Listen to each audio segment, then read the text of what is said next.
Hi folks, you're very welcome to join us this afternoon. My name is Mary Thompson. I'm one of the STEM education officers, and we're delighted that you'll be able to take an hour out of your busy day, particularly at this time of the year, to find out a little bit more about how Larbert High School and the cluster have taken forward their journey in science. They've done this over a few years now, thanks to the Enhancing Professional Learning Through STEM grant, over the last 2 years building on success from the Primary Cluster Programme funded through CERC. The recording is going to be able to be made available with you after today, so you can share it with colleagues and hopefully have a little more sense around some of the work that's going on within Larbert and hopefully benefit from that too. So delighted to hand over to Lauren McKechnie, who's going to be sharing the journey that Larbert High School has been on. And so if you've got any questions, feel free to pop them into the chat. More than happy to answer them and to respond to them as we go through, and indeed there'll be time for questions and chat at the end. And if you haven't had a chance to do so, if you wouldn't mind clicking on the registration form link and telling us where you're from, that'd be really much appreciated. So Lauren, delighted that you're with us, that you've given of your time today, and I'll hand over to you. Thank you so much. So I hope everyone can see my slides okay there. So basically, I just want to thank you all, just the same as what Mary was saying, for attending today's session. Like, I understand how busy you all must be at the minute, and I obviously really appreciate you giving up your time to be able to attend. Also, I'd like to thank Education Scotland for asking me to do this session on how we've been using our Professional Learning Through STEM grant from them over the last 2 years to support our primary science cluster work. So as Mary was saying, please feel free to ask questions as we go along. If you could post them in the chat function, that would be brilliant. And we'll also have time at the end for a question and answer session, so you can feel free to wait till then as well, and we can have a chat about it at that point too.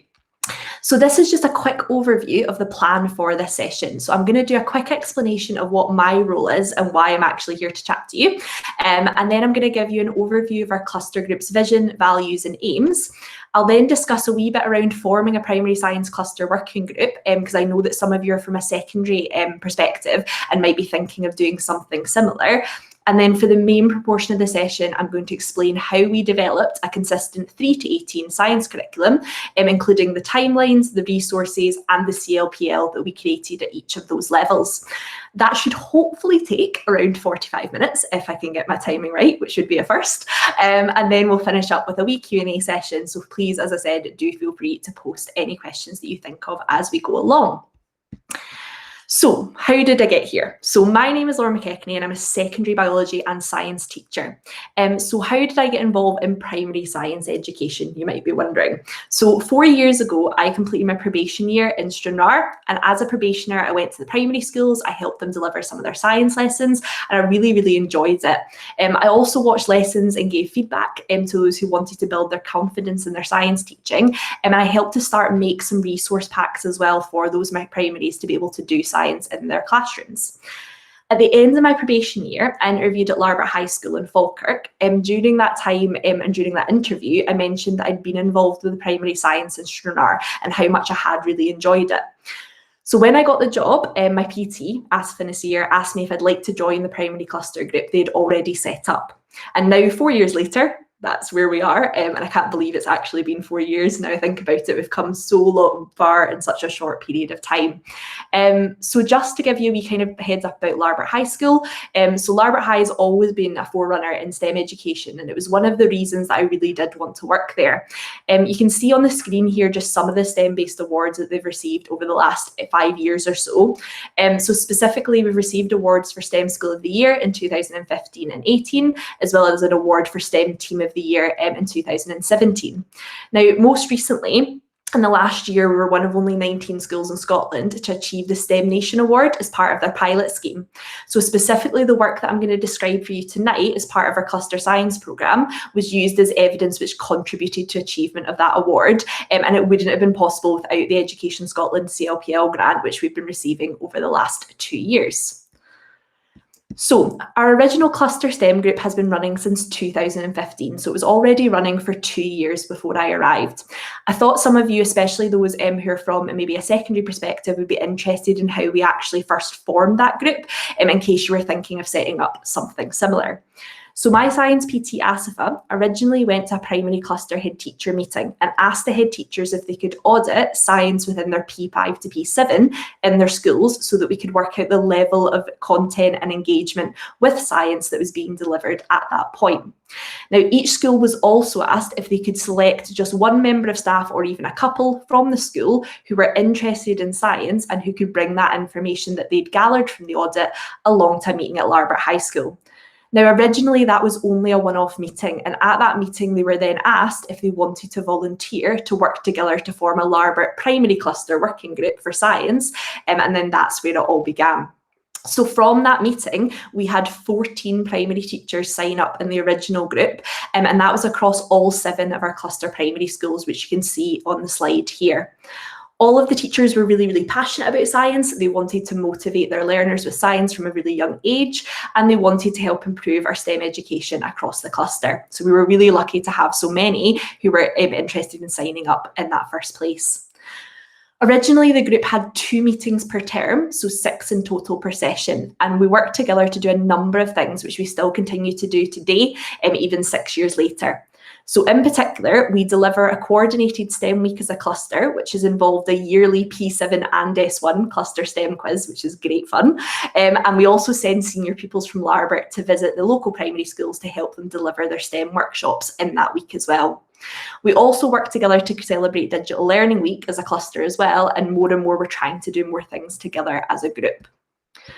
So what were our visions and aims as a cluster working group? Well, as a cluster, we shared a vision that BGE begins in the early years, as the learning experience of the pupils at that level have such a huge impact on their perceptions as well as their mindsets when they come to secondary school. We also knew that the learning and teaching input they receive so early on will ultimately help affect the decision they might make for their positive destination. So together we aim to ensure that pupils were enthused about STEM, and in particular science, from nursery at the age of 3 all the way through to 18 when they leave us. So importantly, to ensure we met that first aim, we needed to ensure our second was to increase access to science learning pre-secondary by building the confidence of our primary practitioners. So specifically, we wanted to ensure that all of our staff were building pedagogy and were confident in delivering STEM courses, especially those which focused on science. So therefore, we wanted to ensure that all of the teachers in our cluster had the knowledge and access to resources and training that would help them to fulfil that aim. So to meet these aims, we planned our implementation on 2 main fronts. So we wanted to look at the shared resources themselves that the primaries could use to deliver science, and we wanted to look separately at staff confidence and pedagogy, which we were hoping that we could build through different professional learning opportunities. So let's quickly look at why we wanted to focus on those 2 areas, so resources and CLPL as being the most important. So there was a number of reasons that we wanted to focus first and foremost on the resources for our cluster science course. At the time, there was no consistency. Each school was using their own resources and creating their own timelines and practicals. We wanted to make sure that there was a coherent resources for science that all schools could share. Additionally, one of my key personal reasons for wanting to be involved with primary science was also to help prevent misconceptions. So having taught S1 science for the 5 years prior, I realised how many misconceptions are picked up from science from general life, from TV, and also from early science lessons. Now, it's no one's fault. I know from teaching physics when my background is biology and chemistry how difficult it is for me not to use incorrect terms. For example, I remember in my probation how difficult it was for me to I kept saying weight, basically, when I should have meant mass each time. And I remember my probationary mentor getting very annoyed with me for that. So it might seem like small, but misconceptions are really, really hard to get rid of later. And primary teachers, I understand you have so much on your plate already with so many different subjects that you need to teach. I really don't understand how you do it, by the way. But basically, we wanted to create a coherent, high-quality science course that would be able to help that even a little bit. So we also hoped by having these resources checked by secondary science specialists that it would also help prevent those common misconceptions as well. We also knew when we were creating the resources that pedagogy and teaching and learning strategies would need to be suggested and checked by our primary colleagues to ensure that they were suitable for those specific ages and stages. We knew that the primary teachers were the ones that had the most knowledge on this and who knew the pupils best, so we needed to get their feedback on it. We also knew that this was going to have to be a collaborative and collegiate approach and not just secondary staff creating resources and giving them to the primary teachers. They had to have ownership of them too and have a voice in their creation as well. So one of our biggest aims for the resources was to ensure, ultimately, that it reduces teacher workload. So we wanted to make sure that all of the lessons were available and structured according to the E's and O's, and that this would reduce teacher prep time. We also wanted to provide physical resource boxes to prevent schools or teachers having to spend their own money. We know how tight things are. I know how much money I've spent in my own classroom on various bits of equipment. And we know that science equipment isn't cheap. So we wanted to basically help with that as well by making these resource boxes. Finally, for resources, we wanted to give a consistent learning experience for all pupils across the cluster and ultimately ensure that there was equity and equality of learning opportunities. So specifically, every pupil from every primary school in our cluster, despite their background, should be receiving the exact same quality and consistency of science experiences all the way through from 3 to 18. And I'm really, really passionate about that. So we're also acutely aware that the equal importance is CLPL, which is why this was our second core strand. So we could create lots and lots of resources, but we need the staff to be able to use them, and we need the staff to engage with them, and we need the staff to take ownership of them for them to be truly useful. So I am of the mindset that your staff are the most important and valuable resource, if I do say so myself, so we need to invest in them. So we hope that by providing CLPL as part of our plan to cluster practitioners, that we would equip our cluster staff with the leadership capacity by providing specialism support to our specific science mentors, so those original 14 that signed up from each primary school on our group. We then hope that those mentors would then go on to inspire their colleagues by being able to facilitate the CLPL sessions that we ran for the whole cluster, as well as providing one-to-one support to their own schools. We also hope that CLPL would enable supportive communities and allow collegiate discussions amongst our cluster staff too. Now, we aim to increase confidence by reaching around 300 primary practitioners in our cluster so that they could instill enthusiasm in our young people whilst they also develop their own skills and knowledge in science as well. Then we also wanted to strengthen the cluster links, and we wanted to unify our cluster schools in a way that was also sustainable for the future and wasn't just a one-off. Finally, in terms of CLPL, we wanted to develop pedagogy of all of the staff in our cluster through high quality CLPL from trained mentors and practical hands-on activities. It was also essential to make sure that those activities could be carried out in a primary school without the need of a lab, which is a really common misconception that we were really keen to get rid of about science and to make it more accessible to all. So although resources and CLPL were our two main strands that we wanted to focus on and develop through our cluster working group for science, we were also aware that we always had to remember the importance of all of this was to our young people, as they were the main reason that was underpinning all of this work. So specifically, we ultimately hoped that as a result of the resources we would develop and the CLPL that we would provide to our primary practitioners, our young people would arrive to our high school from their cluster schools in S1 really enthused and motivated to learn science, as they would have a really consistent experience from a very young age. We also hope to make sure all of our young people had a consistent development of their skills as well, so especially with a focus on inquiry and investigation and analysis, so that they could basically plan and design and carry out experiments after having done that for a number of years. Additionally, we hope pupils will be more informed about the role of different sciences in their lives and the impact that they have on the world to make it a better place as well. And finally, we hope that our pupils would be confident that they didn't have misconceptions about science or think it was too boring or too difficult for them. We wanted them to be as excited as we were to teach them about it. So how did we achieve those aims? Well, this is a rough overview of the timeline of our last 6 years as a cluster science group. Although we didn't receive the professional learning grant from Education Scotland until the last 2 years, I do feel it's really important to discuss and show you the groundwork that we laid before that, as I know it will be interesting, especially for those who are interested in doing something similar in your own clusters in the future. So what I'm hoping to do for the remainder of the session is to split it up into these 3 distinct levels. And for each, I want to discuss our rationale, the resources we developed and show you some of them, and the staff CLPL which we ran. And again, I can show you some examples of those too. Now, I should mention here that we are really happy to share all of the resources that are discussed in this presentation, and that we've agreed to provide Education Scotland with all of the resources for their website, including those from first and second level, which were created before we received the grant. So we hope that they can be of use to people, both individual teachers, for their classrooms, for your schools, or for your clusters, if you don't want to start from scratch, as this has taken us 6 years and we're still not completely finished yet. So what we're going to start with is the second level plan. So this was the area that we focused on between 2015 and 17 when we started the group. So our second level resources, such as PowerPoints and activities, were originally developed at those 6 meetings a year that I talked about earlier with our primary science mentors. So this was the way it happened between 2015 and 16. So each kind of 6 meetings, they would come along and they would work together to start to make the resources for each of the units. But when I joined the team in 2016, we decided, when we had a bit of a discussion with our colleagues, that the progress was a wee bit too slow, and we wanted to try and increase productivity by switching the way we developed the resources. So specifically at that point, my PT Asifa and I created the resources, and then these were evaluated by our primary cluster working group at those meetings. So we thought this had quite a few advantages. Mainly, we found it easier to create the resources ourselves due to our background knowledge in science, and we knew how the second level would link best with our S1 science course so that we could ensure there was definitely progression. It also meant that our cluster meetings were freed up more so that we could discuss collaborative working on events like STEM Week, and we could still get feedback and insight from our primary colleagues to ensure those resources were of high quality, but also that they met their needs as well. So working that way, we managed to create all 13 units, which you can see down at the bottom, by the end of 2017. Once those resources were complete, we then evaluated them as a team in line with the publication of the new benchmarks for science that were released in March 2017.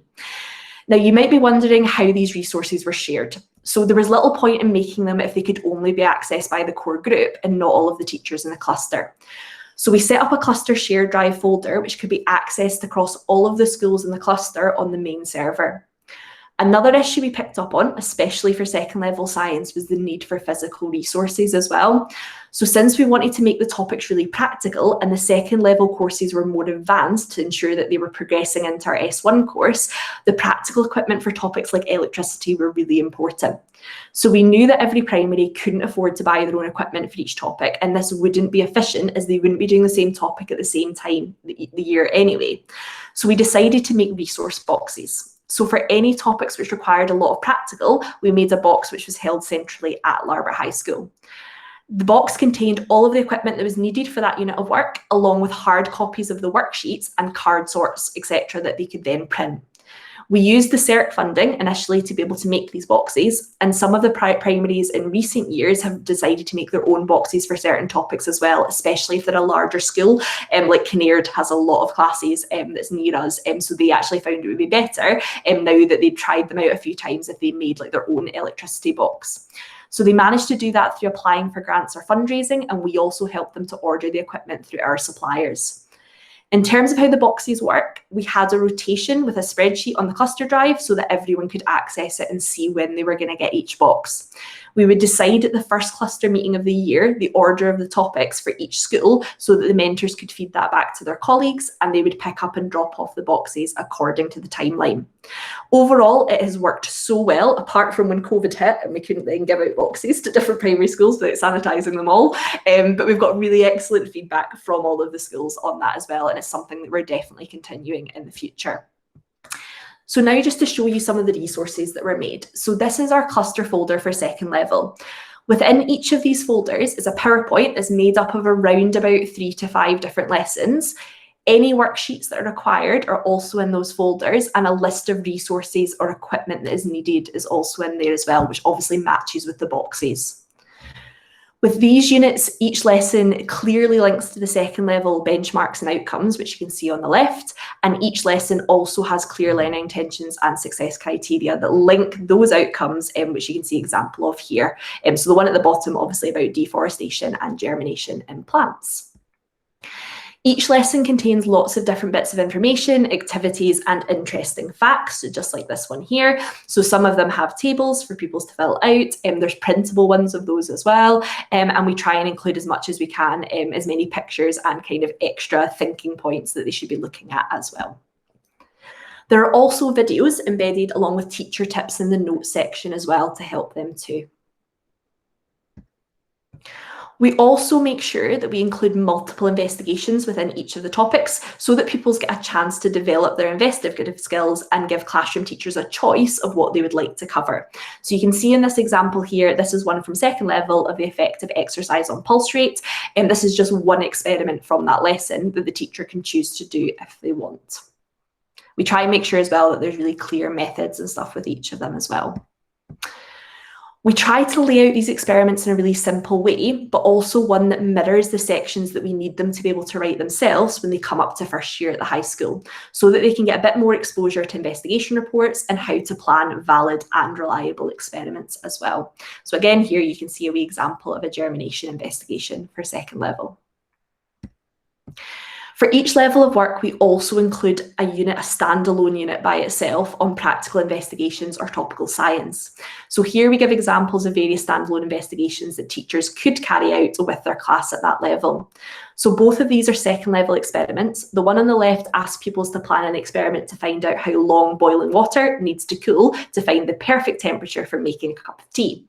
And the one on the right asks them to plan an investigation to find out if increasing the number of cake cases stacked together will make them fall faster. So really, really simple kind of ideas there for investigations, and ones that teachers can put their own spin on as well. To help with these though, we want to help with scaffolding. So we produce tables and graph templates that pupils could use as well. So if they had a really good P7 class, then maybe they wouldn't need these, or maybe they could maybe cut them down slightly as well. But we thought we'd provide them anyway so that that would help. We also made generic investigation write-up templates, which could be used for any experiment at any level. So we hope that this would give the teachers flexibility so that they could choose to do their own investigations based on their class, but if they still wanted to write it up in a proper way, because these are very similar to the sheets that we use in S1. So because it closely matches, again, we were hoping that it would ensure progression and consistency there as well. For the two main example investigations for each level, we also produced a marking scheme that teachers could use so they could see exactly what was expected for each section, and so that it would help them give feedback to their pupils too. And it would save them making their own marking schemes every time they came to this. So for experiments, we also try and include, where we can in the PowerPoints, real life pictures of the setups. So not only to help the pupils, because that really helps when you're looking at a circuit diagram, it's much more preferable to see a picture like this to know how to set it up, but it also helps the teachers to see what it would look like as well. We're also currently trying to get some of our STEM Leadership Academy pupils to create tutorial videos for the primaries, so especially for electricity videos, and they came up with the idea to try and make videos to show teachers and pupils how to set up and then how to problem solve with the equipment, so that they can learn how to fix things if the experiment doesn't go the way they planned, which we all know happens quite often, especially with electricity experiments. So that's a really, really nice wee thing that our S6 pupils are doing at the moment for the primaries. So that was our resources for second level and how we developed them. But as I mentioned, our second key strand was CLPL. So between 2016 and 17, we ran a cluster science CLPL programme delivered to over 240 primary colleagues for second level science experiences and outcomes. And that was kindly supported by CERC. This included an inset day launch where we invited all the primary teachers in the cluster who taught second level to come along to the high school for their inset day. We had an inspirational speaker, who you can see on the bottom left, Tom Pringle, aka Dr. Bunhead, who is a science communicator for over 20 years, and he's appeared on TV shows like Brainiac and Blue Peter. Then after the launch session, we then split staff into workshops on the various units within second level, which they then had a chance to get hands-on with and gain some new ideas. So here's just some of the feedback we received on those workshops from the primary staff who were involved. I am not going to read out all of these numbers to you, but essentially they were asked here how they would rate the activities and the resources and how they would support their own professional development. And as you can see, the overwhelming response was positive for each of those sessions. Here's a little bit more feedback we got when we asked them how likely it was that they would go on and use that information and activities from the workshop in their own schools. And as you can see here again, they were really positive about that too. So after the success of our second level development and the really good feedback we received from that, we decided to continue with the cluster working group and tackle the first and early level science outcomes. So we're going to move on, that's us done second level, and have a look at what we did for first level. So between 2018 and 19, we decided to continue with the same model that we'd moved to for the second level development. So that was the one where Asifa and I created the activities and PowerPoints with input from the primary colleagues and ensured that we got constant constructive feedback from them to try and improve those resources as we went. So in 1 year, in Asifa and I's spare time, we managed to create resources for all 11 units that you can see at the bottom, and we began to make resource boxes to match them as well. What I will say though is with first level, because it was a slightly simpler nature to those experiments, some of the units didn't require resource boxes or only needed really basic bits of equipment. So for a couple of them, we moved from resource boxes to trays instead, because we didn't actually need a full box for it. And again, here's what our cluster drive folder for first level looks like. So you can see our 10 main units there and also our practical investigation unit as well. Again, just so you can have an idea of what some of the resources look like, the setup is very similar to the resources I already showed you for second level. So we have a mixture of activities, videos, worksheets, and experiments for them to do as well. And as before, we've included potential investigations along with more scaffolded worksheets since it was first level. So here we have some examples, including this one, which I love, the best kitchen roll challenge. So this one, you basically show them the old Bounty adverts that used to be on TV where they had like the Bounty rolls versus a normal kitchen roll brand, and they have to basically then investigate which kitchen roll has the best absorbance. There's also two here that look at variables that affect solubility, so they can choose whether to investigate the number of stirs or the temperature, plus there's one that I didn't put here where they get to look at different substances and whether they dissolve or not as well. And you can hopefully see from the one on the left, that is the same plan that we used with the second level, but it's just got some more scaffolding built in there, which then will bit by bit remove by the time they then come into first year. We're hoping they'll then be able to, they'll know how to do an aim hypothesis and be able to do their methods as well.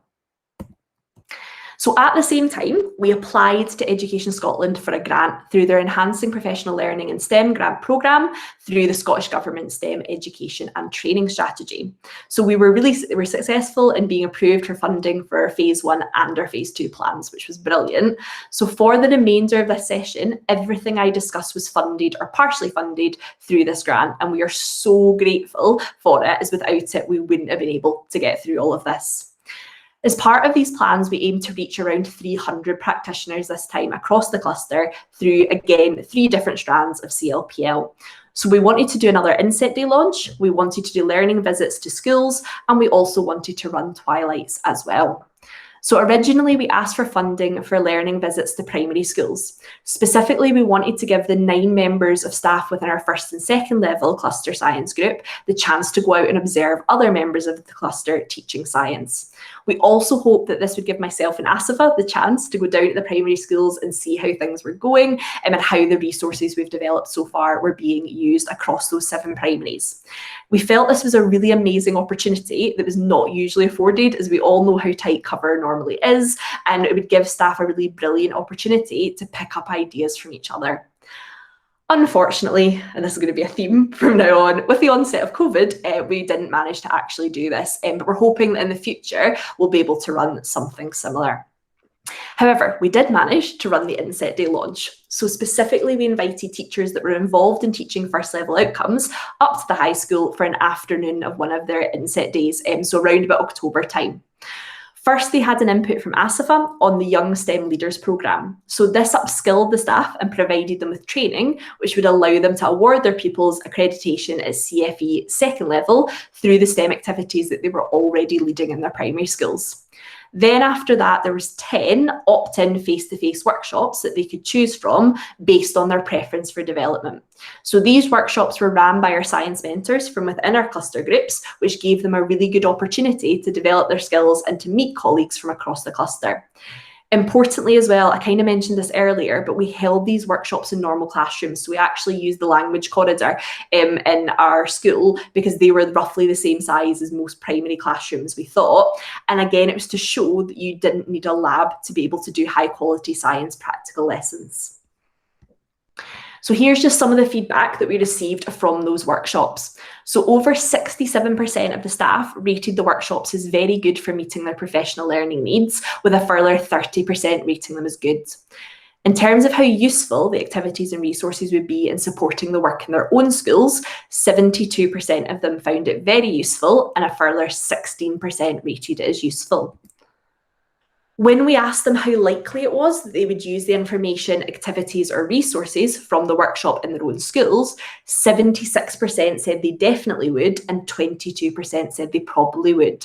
There was a tiny proportion that said it was unlikely, but when we asked further questions about this on the form, they basically explained that they were not teaching first level at that moment. So they were teaching a second or an early level class, but they would use it in the future if they were going to teach first level again. So based on that excellent feedback that we got from the workshops on the inset day, and some suggesting that maybe a slightly longer workshop would be more effective, because I think those ones were roughly 20 minutes each, we implemented a plan for a twilight programme that was going to happen in February and March of 2020. And the plan for that was to target areas the practitioners were least confident in. That was to allow staff to attend workshops that they were interested in during inset, and maybe they didn't manage to make it, or they weren't able to attend as many workshops as they wanted, or it would let them go for a same workshop that they did on the inset, but do it more for consolidation and for the longer session. So we polled those who attended the inset to ensure that we were running twilights on the most popular workshops, and we also emailed out to the poll to the cluster primaries in case anyone hadn't managed to attend the inset day. Again, we wanted our science mentors from the cluster group to run these sessions, and we set out a plan for 2 5-week blocks with 2 workshops each week. After discussions, we decided we wanted to repeat the workshops to make sure that the structure was as flexible as possible for everyone, and so that practitioners would have a choice of when they could attend, because we know that everyone is really busy, especially after school. Trying to organise anything, most people say, oh, I have a meeting this night and this night after, so we needed to make sure that there was flexibility there. We began to run those workshops, and they were going really, really well. I think I ran mine and Asfa ran hers, and then it was meant to be the primary mentors ones. But unfortunately, COVID hit at the worst time right in the middle. So we'd only run those 2 sessions, and then basically with lockdown, we didn't actually manage to run the rest, which is a real shame because they looked brilliant. So now we've had to look at our first level development. So we've had a look at the resources and the staff CLPL. We're now going to have a wee look at early level, which is our most recent project. So at the same time as we were delivering those CLPL sessions for first level, we began to develop the early level resources, again using the Education Scotland grant. So we put a brand new team together for this, so a new working group that was made up of nursery and primary teachers who were focused on early level within their own classrooms. Now, the nature of early level definitely necessitated a move away from PowerPoints and large resource boxes to a much more simplified option, which was more play-based. Additionally, Asifa and I were definitely aware of our severe lack of experience with play-based learning, as both of us have always been in a secondary background. So the expertise of our early years colleagues was really, really vital, and we took on more of an organisational and kind of facilitatory role in this kind of bit with the early years stuff. So our small team of colleagues, we had around 4 or 5 of them, managed to produce 11 provocation plans on the early years unit, which you can see at the bottom, and that was in 2019 to 20. So you can see those all listed there, and again, they match really well onto the first level and second level ones that we'd already developed. So here's an example of one of them. So this was for the body systems unit about senses. So each of the plans followed the same template with specific outcomes listed at the top, then possible experiences and provocations listed underneath. They also ensured that they embedded potential opportunities for outdoor learning in green, and they included ideas for assessment in red at the end. For example, for this lesson, after exploring the 5 main senses through a variety of different methods, a teacher could use assessment hoops for each sense and get pupils to place sorting cards into the correct hoop to show their understanding of that sense. We are still continuing to add to these as well, I should say. When I talk to you about the CLPL that we're doing in a minute, we've actually even gone back this week and started to add some more additions to these as well. So over the last year, lots and lots has changed. Asifa took on a role as a deputy within our school. So I took over the cluster lead for science role, and one of my colleagues from biology, Faraday Roberts, joined the team. Through the grant, both of us were awarded protected periods to help with further development of the primary courses, as before this, all of this work was being completed in our own time. The other big change was obviously COVID. So as a result of our inset launch for the early level being cancelled and the face-to-face twilights being cancelled as well. So we were obviously really gutted, but we knew that we could adapt and still provide meaningful CLPL resources for the cluster as well. So our early years team were amazing and basically began making CPD videos instead. So this was instead of running the twilights, and actually after we began to make them, we realised how useful they would be. So although face-to-face twilights are obviously preferable in terms of discussion and meeting with colleagues, like I would love to be in a room with all of you just now instead of over meets, but basically without the guarantee of funding or time each year, this was a really, really good way of ensuring future CLPL for all early years staff, and it would be available anytime that suited them because it was just being recorded. It also solved the problem of staff needing to travel to get to CPD or not being able to make it due to other commitments. So this was a way that we could basically get to every single early years practitioner in our cluster and give them a CPD at a time and place that would suit them. So we're currently in the middle of making these videos, like right in the middle of it, and we'll be finishing them over the next week or so. So a total of 12 videos are planned, which are going to match the plans that our early years team created last year. They were all really, really keen to be involved again this year, and they've been amazing at adapting to this challenge. So the videos, along with the plans and all of the other resources I've talked about, will be shared with Education Scotland and then shared to you, as I mentioned earlier. So here's a little sneak peek of some of the videos. I didn't manage to get a full video, but these are just some of the highlights from it. So this is some screenshots from a video that matches the provocation plan that I showed you a second ago. So we gave the members of our group a lot of autonomy on how they wanted to structure and create their videos, and they all had different but really great ideas based on the technology that they'd used over lockdown. So one teacher was really keen to use a Keynote and to embed her voice over each slide. On the other hand, this teacher wanted to use Book Creator. So I've never seen Book Creator before. It is amazing, and it makes it a bit more exciting looking than just using a PowerPoint like I am. So you can see here that this is the one for taste and sight. And then this is one for touch there. So she's not only included pictures of her setups in the classroom, but she's also included quotes from her pupils. She's also put in, you can see the little symbols for sound, so short little audio clips, which consist of feedback about the impact from her pupils as well. And here's just a few more examples, because I do think these are amazing. So she's in the process of making these Book Creator files, and then is going to record her video over the top to explain the plan and how it worked for her in her class. And as I mentioned before, these videos will be available. This is just one more example from another member of staff about investigating water and ideas on how that learning could be assessed in a variety of ways. So this is another example where we had one assessment way before on the plan, but we're now started to add even more options as well so that we can give everyone a bit more flexibility. So looking forward, what are our plans now? Well, first and foremost, we hope to continue both of our cluster science groups and continue to build on what we've created over the last few years. As part of that, we're really hoping we can continue to work on STEM Week and build the resource boxes with an aim to creating them for every single topic at every level, including early years, to be able to increase the usability of the resources and remove any barriers. We also want to keep providing tailored CLPL that's meeting the individual practitioner needs for each session. And ideally, we would love to be able to deliver those twilights that we had planned if possible. So we would like to ensure as a cluster, we probably provide refreshers for the first and second level practical science to ensure that basically there's that environment of teachers learning from teachers, and that is continuously happening.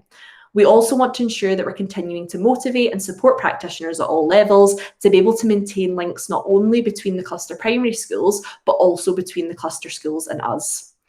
This week, we're also delivering a workshop to all new staff in the cluster and probationers to be able to introduce those resources that we've developed over the years and give them a chance to ask any questions.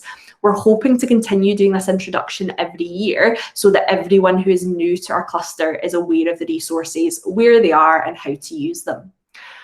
One big thing I'm really, really keen to do is I want to improve communication channels, and I don't want to always rely on head teachers or our primary science mentors passing on the information. I found that this can sometimes lead to certain primaries or members of staff missing out.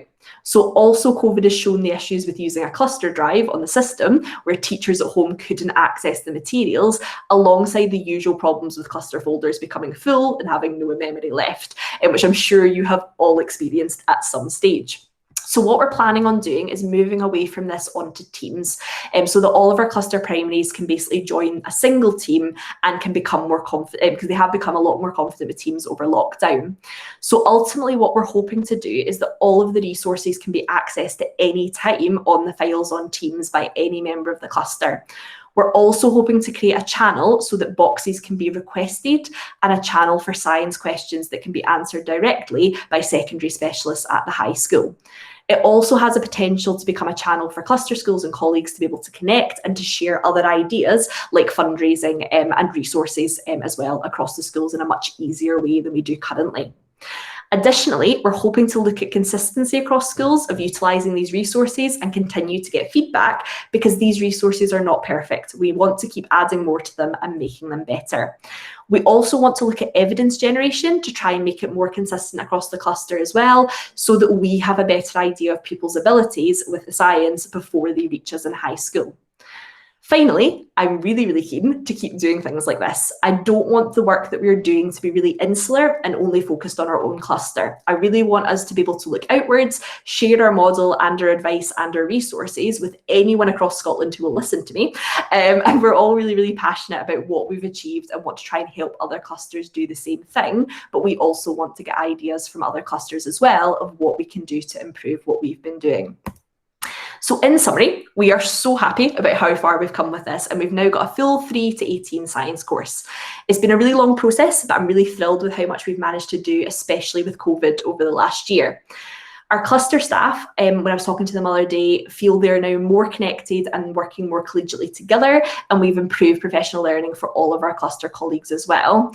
We're really, really looking forward to seeing what the future holds and are happy to have lots of discussions with anyone who wants any more information.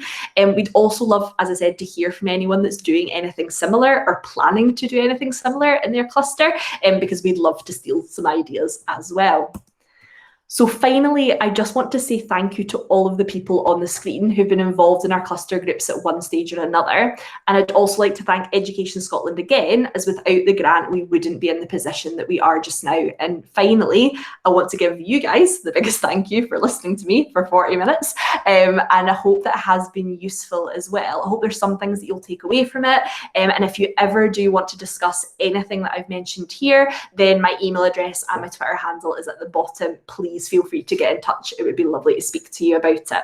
Now, if anyone has any questions, I'd be really thrilled to answer them. So feel free just to stick them in the chat and I will try my best to answer them for you. That's tremendous, Lauren. Thank you so much for taking time to share your journey essentially over the last 6 years. Yeah. And I suppose it's really helpful for people to see it's not necessarily, you know, a quick process that you've gone through, but how thorough it is as well. Ian's going to come in and say a few words in a moment, but I suppose it's really nice for you to even hear Karen's comment there. Just she's saying how she loves how you've planned for science in early years, and she's got a big red heart at the end of it, because sometimes that can be a forgotten definitely a forgotten one. Obviously, maybe Karen's thinking that herself, I wonder, but we're so delighted that you've been able to share your practice right across the piece with us this afternoon. Ian, would you like to come in and to say a few words while people are reflecting on some ponderings or some questions for Lauren? And we'll be happy to take those in the chat. Yeah, thanks very much, Mary, and thank you, Lauren. That was you know, really comprehensive and just music to my ears, really. You know, I lead on science and STEM in Education Scotland, and one of our big long-term aims has been really to really promote that cluster working and to promote promote that progression in learning within the curriculum from 3 to 18. And I know it's been quite a long journey for you, but it's been really important work because when we get that progression in learning right, we can really maintain the engagement of young people and really get that skills progression right. And for us, it's about progression through early learning and childcare, primary and secondary, but it's also about that progression into the world of work or college or further training as well into STEM careers. So it's been really wonderful hearing about that. Really delighted you're happy to share your resources and your practice widely. We know there's other clusters around Scotland, looking to do similar. And this was the real purpose of the STEM grants, was to provide teachers like yourself and teachers in your cluster and practitioners a chance to work collegiately and develop sort of leadership skills within your cluster, because that's going to that's really important to help people progress in your journey. So wonderful to hear about all of that. Thank you for sharing your story. And really encouraging to hear that you want to connect and share and learn from others as well. So I'm sure you get lots of questions, hopefully, in the chat, and we can pick up after that. Yeah, that's great, Ian. Thanks for mentioning all of that. It's really nice, Lauren, to see the comments coming through from you and CERC saying brilliant presentation, incredibly informative. So pleased to hear how the initial work, and I think that's why we mentioned that at the start, was that kind of spark, and through the PCP programme has really helped build on that together. M. Kellis saying that they're hoping to do something similar in, again, the RIC area, so really they're keen to be in touch. Ryan saying, oh, good question, Ryan, there, Lauren will be able to answer that. How much did each resource box roughly cost to put together? Off the top of my head, I can't remember, which is really bad, but I know the electricity box was obviously a lot more expensive, because if you were buying the different components like the bulbs and batteries, and a lot of those need to be replaced a lot as well. So I can't remember off the top of my head, but that was definitely the most expensive one. For everything else, because we were buying it in bulk for the school as well, it was a lot easier to get it a bit cheaper. But what I will say is, if you pop me an email, I can send you the sheets of where we got everything from and how much everything cost for each box as well, if you'd like it. So I couldn't answer it perfectly just now, but I can send it on later if you want to. What a great offer, Lauren. Actually, that's super to hear that too. Iona's saying it's amazing that what you've achieved collectively, and brilliant that your work will benefit others very much so. So really pleased to hear that Iona hears that and thinks that too. Louise is saying often the biggest hurdle is starting it all and knowing where to start. So thank you for giving structure and somewhere to begin. Okay, Karen's got a question for you. How do you see this being evaluated long term? Really good question, Karen.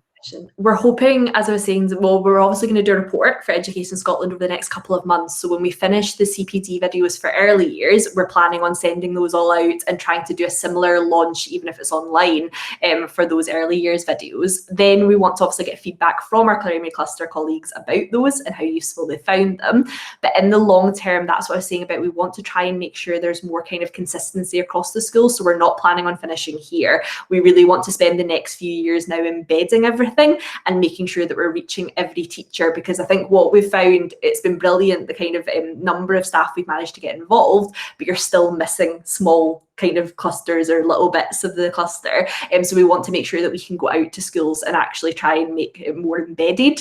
And then from that, we want to then evaluate it by making sure that we can get all of the staff to give us feedback. I think one of the good ways though that'll definitely help with that is having that team that I was saying, because if we can get all of the cluster staff onto one team, then it's easier to send them feedback forms and to get feedback from them in a much easier way, rather than sending out an email and hoping it gets passed on later on. So that's the way that we're hoping to evaluate it in the future anyway.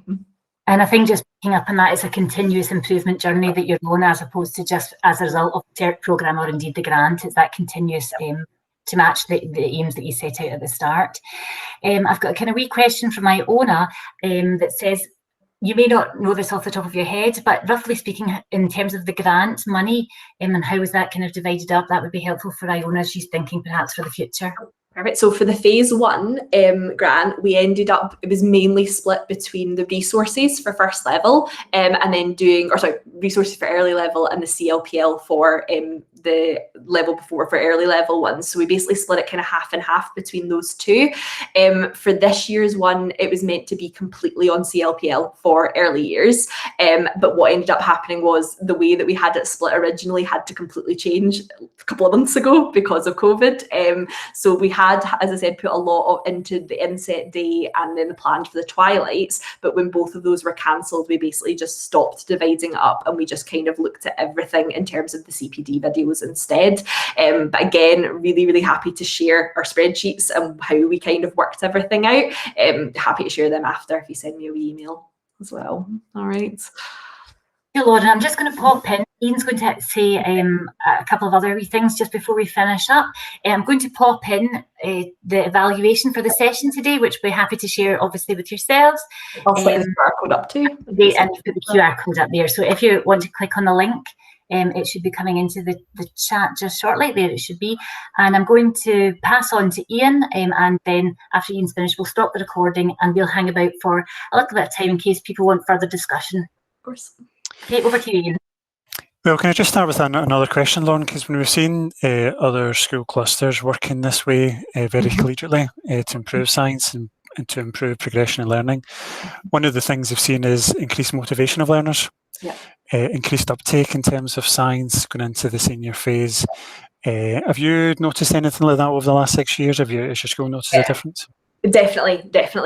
So with our S1s, we've just found that their skills have gotten so much better, especially doing those practical investigations the whole way through. I mean, you used to have the way where when I first arrived, you would have like a class that came from a particular primary and they all knew what they were doing. They knew all their science stuff. And then you had some other groups who were on the back foot and we were having to try and catch them up on what is an aim, etc. Whereas now we're finding across the entire cluster with our S1 cohort, I mean, we've got 400 S1s that come in every year. Such a big cluster in a big school, but we found across the board now all of them are a lot more consistent. And I know from a couple of days ago, all of our numbers have continued to increase every year for our sciences at National 5 and higher as well. So I think it is having a massive impact because they've had a more consistent science approach the whole way through. So that's been really lovely to see as well, definitely. Great. There's a great sense of the impact. You know, a lot of work and a lot of time invested across the cluster, but that's really what it's about, and that's the impact we're trying to see nationally. And I think that really just emphasises why we see cluster work as being so important and crucial. So thank you for doing that. Just to pick up on the point that Mary was saying, the timing couldn't be better. We've just sent out a message this afternoon to our local authority networks to let them know that we are just about to launch a new round of STEM grant funding, and that will be launched tomorrow. This is top secret, it is embargoed. We're not putting this information on social media or anything this afternoon, so please keep it to yourself for now. But just to let people know in the call, given your interest in the grants, hopefully you get a sense of the difference that this has made within a Larbert cluster. And Larbert was just one of 162 grantees in 2019-20.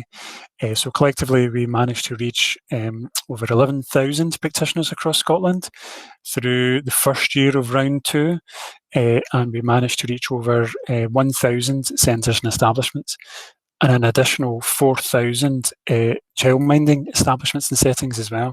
So the grants have made a big impact, and we're really delighted to be in a position to launch round 3. So just to give you an early heads up, keep it to yourself for just now, but the launch for that will be tomorrow, and hopefully you'll see some mention of it through your local networks and social media from tomorrow lunchtime. So just to let people know that opportunity will be available again this year, and I'd just like to encourage you all to participate and to apply. And also one of the things the STEM team have done, and this will be available tomorrow, is we've set up a series of engagement events for the STEM grants. So if you have any questions, any ideas you would like to run past us, if you like more conversation, more detail, please come to those engagement sessions in the first instance, and that will be in all of the information going out tomorrow about the grant launch. That's great. Thanks, Ian, for flagging that up. So that brings us to the end of the session. Lauren, from us at Education Scotland, to you and behalf of Larbert High School and the cluster, a huge thank you for all the work that you've done, the work that you've done collectively, and how you've adapted during COVID and exceptional times that everyone has been living through. It's been exceptional, and thank you so much for the work that you've put in to share some of that learning journey with us all here this afternoon. And as we said, the recording will be made available, so please accept our thanks and pass that on to the colleagues that you're working with. I am going to end the recording now, and I see, there we go. I'm just checking the answer. Yeah, that's, oh. Sorry, I was reading a message there. It was flashing up in front of my screen.